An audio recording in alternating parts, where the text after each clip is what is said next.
안녕하세요. 혹시 여러분, 왜 내 인간관계는 늘 비슷하게 흘러갈까? 이런 생각 해보신 적 있으신가요?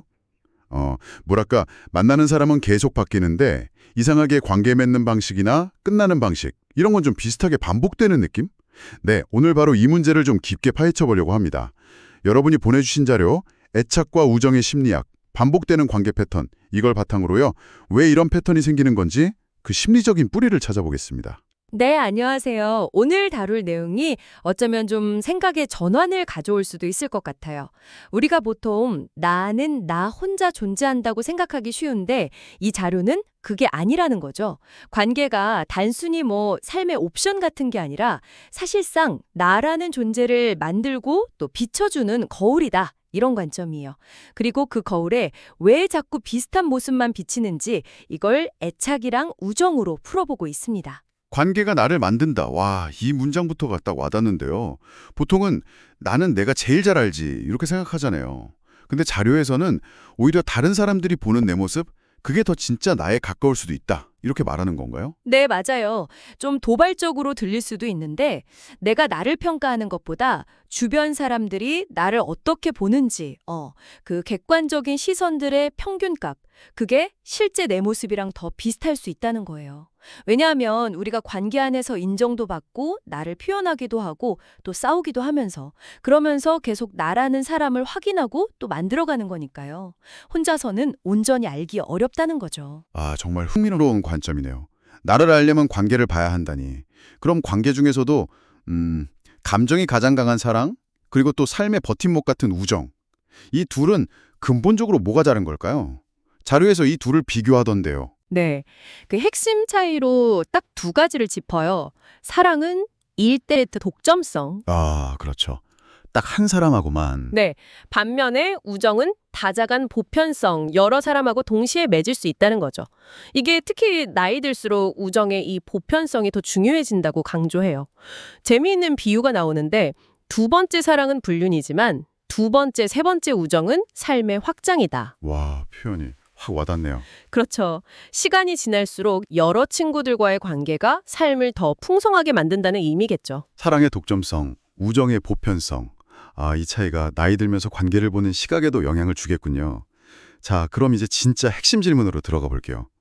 왜 우리는 시간이 흘러도 관계 맺는 방식이 크게 안 변하는 걸까요? 무슨 보이지 않는 대본처럼 계속 반복되는 이 패턴. 도대체 정체가 뭘까요? 자료는 이걸 애착 문제란 연결하더라고요. 맞습니다. 이 애착이라는 개념이 오늘 이야기의 거의 중심축이라고 할 수 있어요. 자료에서는 애착을 이렇게 정의해요. 어린 시절 주 양육자, 보통 엄마죠. 그 관계에서 형성된 기본적인 관계 맺기 방식의 원형. 그러니까 처음 맺었던 그 관계 경험이 나중에 다른 사람 만날 때 그 방식의 틀, 뭐랄까 관계 지도 같은 걸 만든다는 거죠. 크게 보면 안정애착하고 불안정애착으로 나눌 수 있고요. 안정애착은 말 그대로 좀 안정적인 관계에서 만들어진 거겠네요. 네, 그렇죠. 양육자한테 일관성 있게 보살핌받고 사랑받고 그러면서 세상이나 타인에 대해 기본적인 믿음이 생긴 경우예요. 이런 분들은 관계에서 좀 편안함을 느끼고 문제가 생겨도 관계를 다시 좋게 만들려고 노력하는 편이고요. 반면에 불안정 애착은 유형이 몇 가지 있는데 자료에서 좀 강조하는 예시가 회피 애착이에요. 회피애착이요? 네. 이 유형은 관계가 좀 깊어지거나 아니면 갈등이 생기면 감정적으로 싹 거리를 두거나 아예 관계를 피하려는 경향을 보여요. 아, 회피애착. 구체적으로 어떤 모습으로 나타날 수 있나요? 뭐 예를 들어 설명하는 게 있을까요? 네, 자료 보니까 예를 들어서 연인 관계가 좀 깊어지려고 할 때 갑자기 상대방 단점만 막 찾아내거나 헤어질 이유를 만드는 식으로 나타낼 수 있다고 해요. 친밀함 자체를 좀 불편하게, 어떨 땐 위협적으로 느끼는 거죠. 그래서 자기도 모르게 무의식적으로 안전거리를 확보하려는 그런 행동 패턴을 보이는 거예요. 아마 어릴 때 정서적인 교감이 좀 부족했거나 거절당한 경험이 많았던 환경에서 형성됐을 가능성이 높다고 보고요. 중요한 건 우리가 부모님을 선택할 수 없었던 것처럼 이 애착 패턴도 내가 의식해서 만든 게 아니라는 점이죠. 그래서 자료에서 좀 섬뜩하게 들릴 수도 있는데 엄마가 나에게 차갑게 대했던 그 방식이 내가 다른 사람에게 차갑게 대하는 방식이 될 수 있다. 이렇게 지적을 해요. 와, 듣고 보니까 과거 경험이 현재 관계에 이렇게까지 영향을 준다는 게 좀 무겁게 느껴지기도 하는데요. 그럼 이거 한번 만들어지면 바꿀 수는 없는 건가요? 이 애착 패턴이라는 거요? 아, 바로 그 지점에서 자료가 희망을 이야기합니다. 과거의 애착 패턴이 우리 관계를 완전히 결정짓는 무슨 운명 같은 건 아니라는 거죠. 물론 그 영향이 강력하긴 하지만 우리한테는 새로운 관계를 통해서 과거와 다른 상호작용을 배울 능력이 있다는 거예요. 또 의식적으로 노력해서 다른 선택을 할 수도 있고요. 새로운 관계를 통해 새로운 애착을 학습할 수 있고 다른 걸 선택할 수 있어요. 이 가능성을 항상 열어두는 게 중요하다고 말합니다. 물론 변화하려면 상당한 자각과 노력이 필요하다는 뜻도 담겨 있겠죠. 과거 영향은 인정하되 변화 가능성을 믿는 것, 되게 균형 잡힌 시각 같아요. 그럼 이제 좀 더 실제적인 조언으로 넘어가 볼까요? 나이 들어가면서 어떤 친구를 사귀는 게 좋을까? 요즘 보면 인간관계 미니멀리즘, 이래서 불필요한 관계는 정리해라, 이런 조언 많잖아요. 근데 이 자료는 좀 다른 이야기를 하는 것 같아서 재밌었어요. 네, 맞아요. 이 자료는 나이 들면 인간관계는 어차피 자연스럽게 좀 정리가 된다고 봐요. 그러니까 굳이 막 애써서 손절 이렇게 노력하기보다는 시간이 지나면서 그냥 자연스럽게 곁에 남는 몇몇 사람들한테 집중하는 게 더 중요하다는 거죠. 심지어 그 과정에서 약간 속 속이는 친구 한두 명, 그 정도는 그냥 인생의 일부로 받아들여라, 이런 현실적인 조언까지 해요. 하하, 네. 대신에 의식적으로 관계를 좀 회복하거나 새롭게 만들어야 할 친구 두 부류를 딱 제시합니다. 그 두 부류 친구가 누군가요? 첫 번째는 슈퍼프렌드입니다. 이름부터 재밌죠? 슈퍼프렌드요? 네, 아주 오랜만에 만나도 전혀 어색하지 않고 편하고 또 과거에 나한테 큰 도움을 줬거나 늘 좋게 대해줬던, 생각하면 마음이 좀 따뜻해지는 그런 친구들 있잖아요. 세월 지나서 연락이 좀 틈해졌어도 다시 연락해보고 싶다, 이런 마음이 드는 친구들. 자료는 이런 슈퍼프렌드들하고 관계를 회복하는 게 중년 이후 삶에 정말 큰 힘이랑 안정감을 준다고 강조해요. 슈퍼프렌드. 진짜 든든할 것 같네요. 근데 이런 친구들이 가만히 기다린다고 나타나는 건 아니잖아요. 바로 그게 핵심입니다. 자료에서 농담처럼 샤벨 프렌드라고 shovel friend. 샤벨 프렌드요? 삽 친구. 네. 내가 혹시 큰 사고를 쳐서 시체라도 묻어야 할 때 새벽이라도 달려와 줄 친구, 그런 개념인데 현실적으로 그런 친구는 거의 없고 슈퍼 프렌드만으로도 충분하다, 이렇게 말해요. 그러면서 결정적인 조언을 딱 하죠. 기다리지 말고 당신이 먼저 다가가라. 내가 먼저? 네, 좋은 친구는 다른 사람들한테도 좋은 친구일 확률이 높잖아요. 그러니까 내가 먼저 용기를 내서 연락하고 관계 회복 노력을 해야 한다는 거예요. 다행히 좋은 친구였다면 관계 회복도 생각보다 쉬울 거라고 덧붙이고요. 기다리지 말고 먼저 다가가라. 지금 당장 연락해보고 싶은 슈퍼프렌드 후보가 몇 명 떠오르네요. 그럼 두 번째로 꼭 만나야 할 친구들은 누군가요? 두 번째 부류는 바로 젊은 친구들입니다. 젊은 친구들. 네, 이것도 상당히 중요하게 강조하는데요. 보통 나이 들면 비슷한 또래끼리만 어울리기 쉬운데 요즘처럼 정보가 막 넘쳐나고 빨리 변하는 사회에서는요, 새로운 정보를 그냥 아는 것만큼이나 그걸 잘 해석하고 재구성하고 활용하는 능력이 중요해졌거든요. 자료는 이 능력에서 젊은 세대가 훨씬 앞서 나간다고 딱 지적해요. 우리가 지금부터 새로운 기술 완벽하게 배우기는 어렵잖아요. 그쵸. 근데 젊은 친구들은 이런 변화에 훨씬 유연하게 적응하고 또 새로운 관점을 줄 수 있다는 거죠. 그래서 그들의 생각이나 문화를 좀 배우고 때로는 조언도 구하고 그들을 받아들일 수 있는 마음의 공간을 마련하는 게 중요하다, 이렇게 말합니다.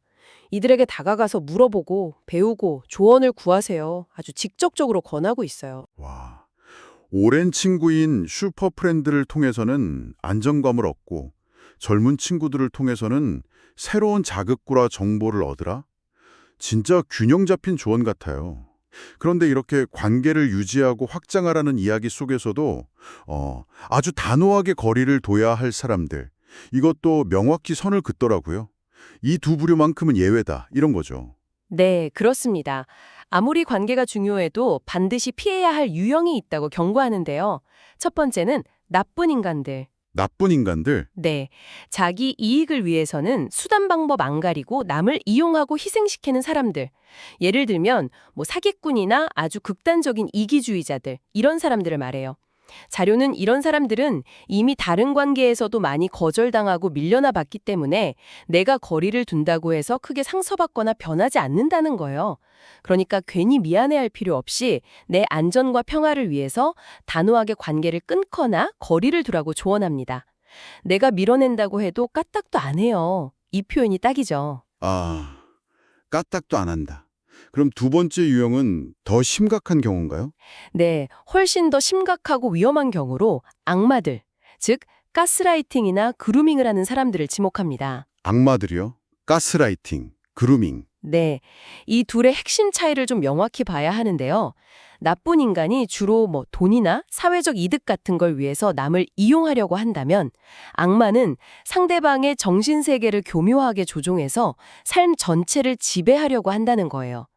가스라이팅은 계속 거짓말하고 비난하고 정보를 왜곡해서 피해자 스스로 자기 판단력을 의심하게 만들어서 정서적으로 통제하는 거고요.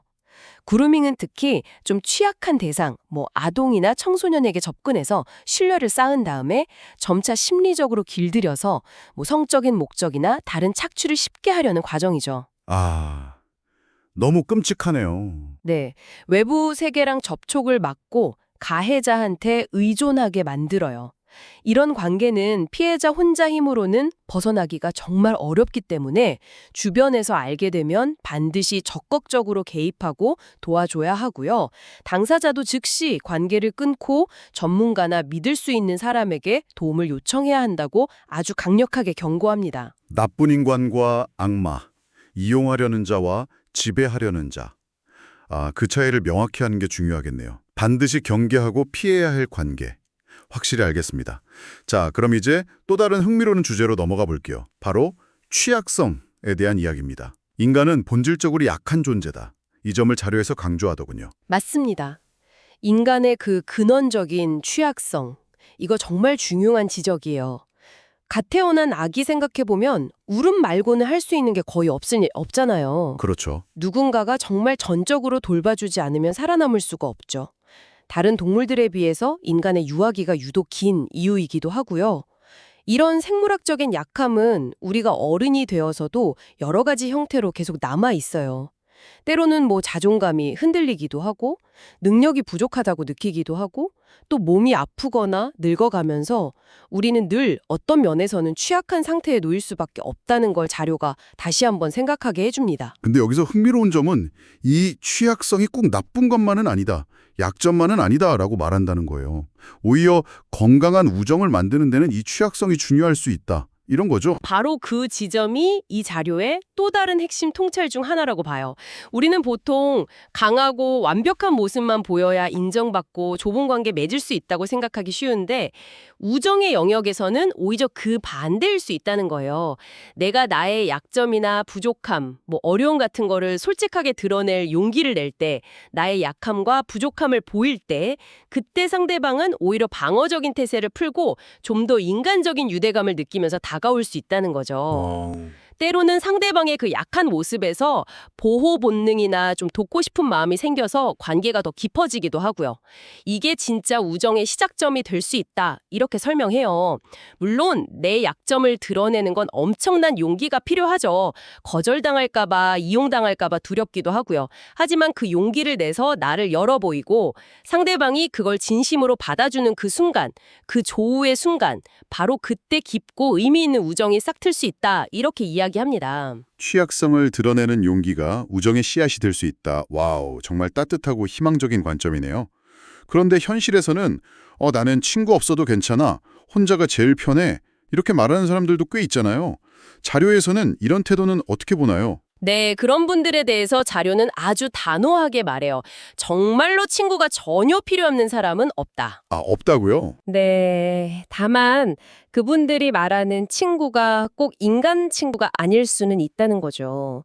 예를 들어서 자연 속의 동식물이나 반려동물, 아니면 어떤 취미 활동이나 심지어 무생물과의 교감을 통해서 외로움을 달랠 수도 있다는 해석이에요.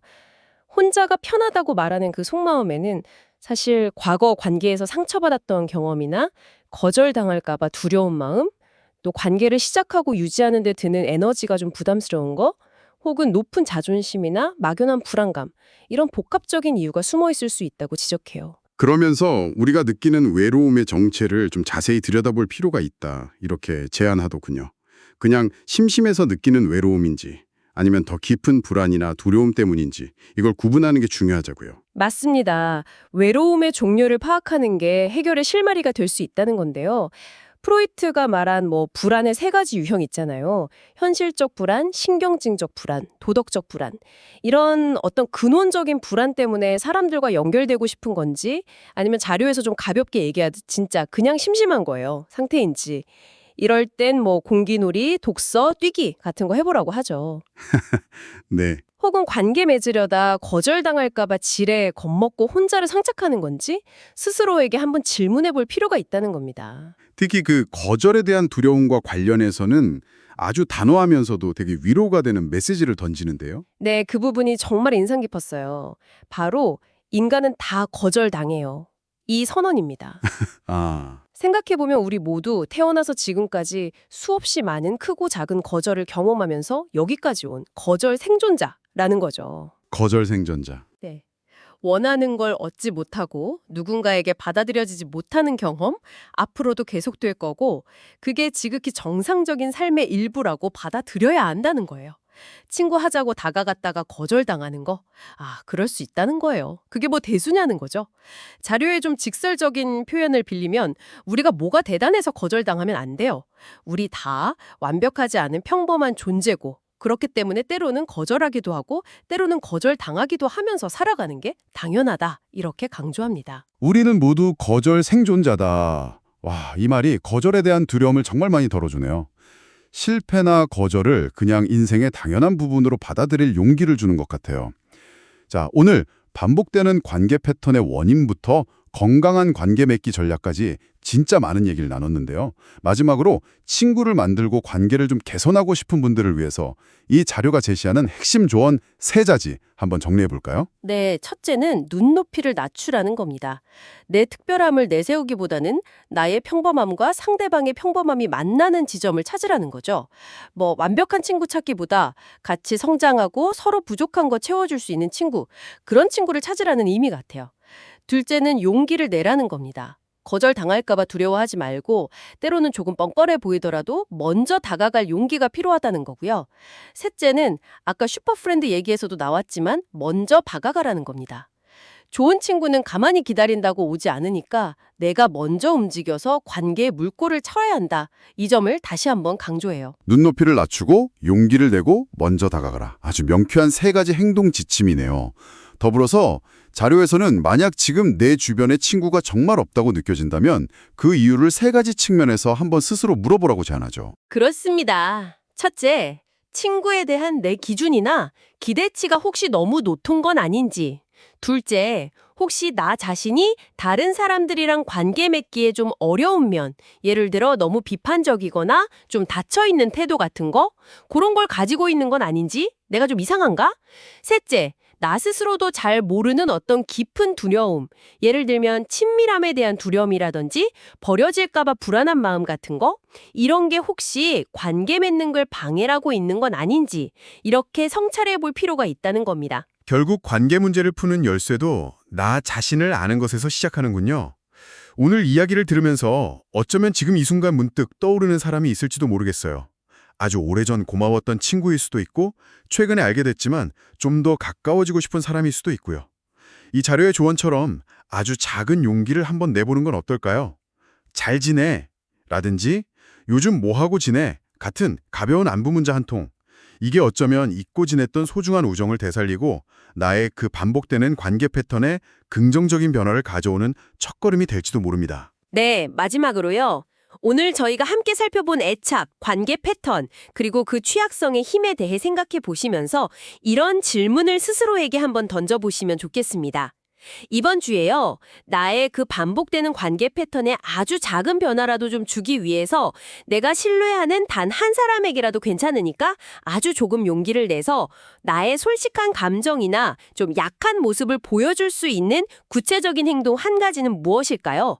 이 질문에 대한 답을 한번 찾아보는 시간이 여러분의 관계를 더 풍요롭게 만드는 의미 있는 성찰의 계기가 되기를 바랍니다.